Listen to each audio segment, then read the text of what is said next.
one build left, though. This next moment has to be his best. Acorn finds the elimination he needs, just enough to keep from elimination there.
Well, we definitely saw these pay off. But congratulations on Victory Royale.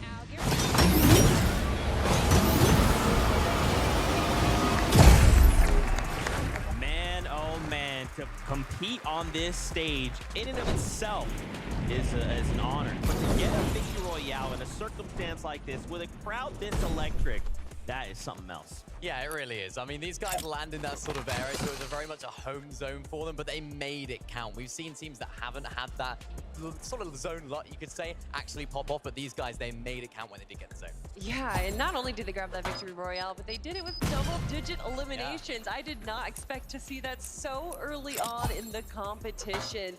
They pretty much were grabbing eliminations as soon as the game started, and by Zone 8, they had 4 eliminations, but they were able to kind of hold that low ground for so long and clean up the rest of the lobby.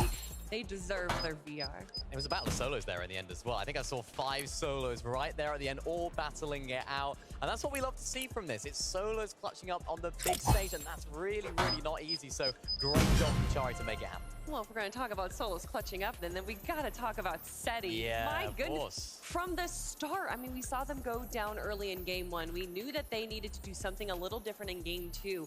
We got to watch their drop where they went for the window of that barn in Frenzy Fields, and it looked like they had a pretty easy 50-50 there, but Cammy did end up going down in that fight, and they were able to make it come back against Datus and Stain. But then, not too much later, we saw Fastroki and Kylie trying to go for them as well. And if I'm not mistaken, I think Pink also was starting to try and make their way down, but then said, oh wait, no, that's Seti and Cammy. I'm gonna turn around right now. Yeah, you're absolutely right. I mean, we saw Seti in that end game. This was crazy. He tried to go for height. That was solo. Right.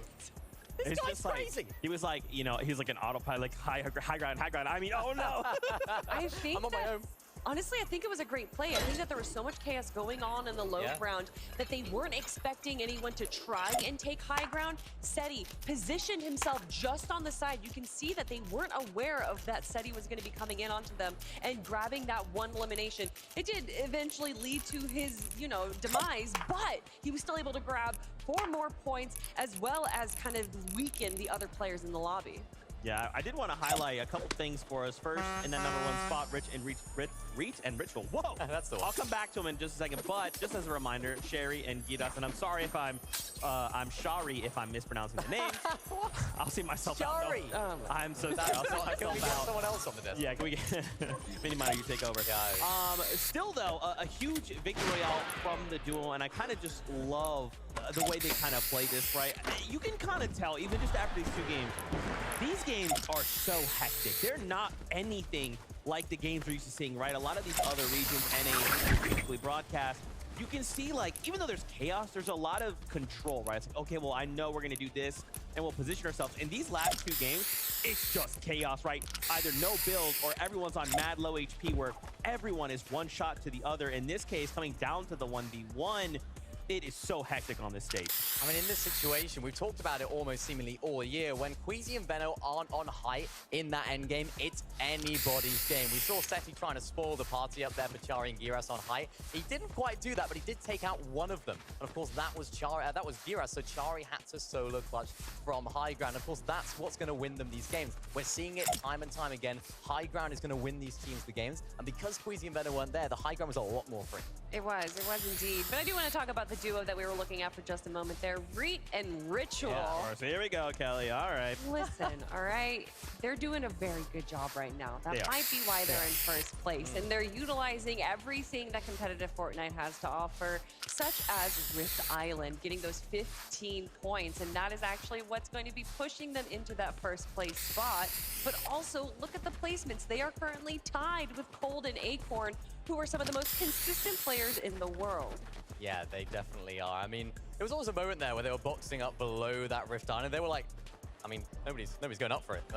Is anyone here? I guess that's our island. We'll take it. So that's what we like to see. I mean, yeah, that's what Reet's all about. He's one of those players that will play in smart. Of course, we've seen so much aggression from them, even in this endgame. There are so many moments of that. I think this is what makes competitive Fortnite in person so great, is that when Reet makes these crazy plays, hopping in the box, you can feel the energy. You can feel the crowd just go, wow. How has he gone about that? And that's what he's all about. But we can't take Ritual. I mean, he's doing a great job as well. He actually had more eliminations than Reet there. He did go down, but you know Reet is not going to go down without a fight, even as a solo here, grabbing some much needed refreshes and being able to kind of bully the low ground here.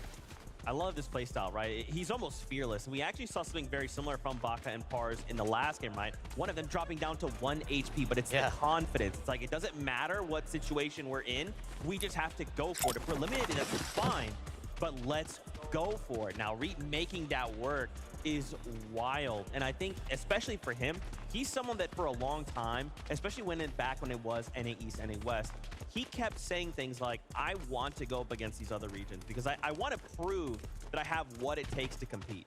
I mean, what a better place to do it, right? He's making the crowd happy, he's making us happy, making the team happy in first place spot as well, right there. The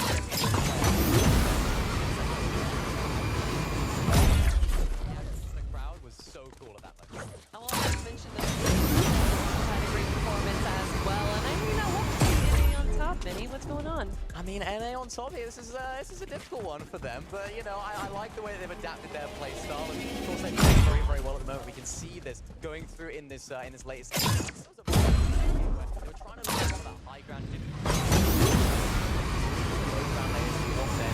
What they did was so great in Major number 1, and as I said earlier, they've actually adapted their drop shot 11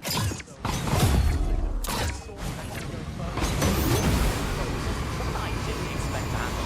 They just go for a full-on 50-50. It's day 1. Why not? And of course, it's working out for them. And Acorn doing such a great job solo clutching. We've seen him do it before, and he's done it again. Such a clean elimination there, and you know that they're feeling good going into game number 1. Maybe our top 3 already solidified themselves into grand finals. Obviously, crazy things can happen, right? I mean, we've seen our top teams eliminated on drop, so that might not be solidified just yet, but still, they have been feeling even more confident going into the next 3 games. Absolutely. And, you know, we have thoughts and perspectives. We actually have Vivid standing by with community favorite Reddish. Viv, what's she have to say? I told you guys I was going to be coming from the lounge throughout the weekend. This time around, we have Reddish joining us, a fantastic creator in the Fortnite space. And she told me that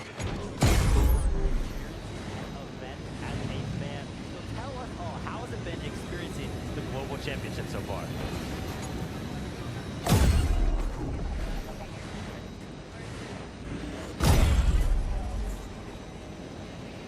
Sorry guys, sorry. We actually have to go back to the desk. So we're going to toss it back to Zeke and the crew.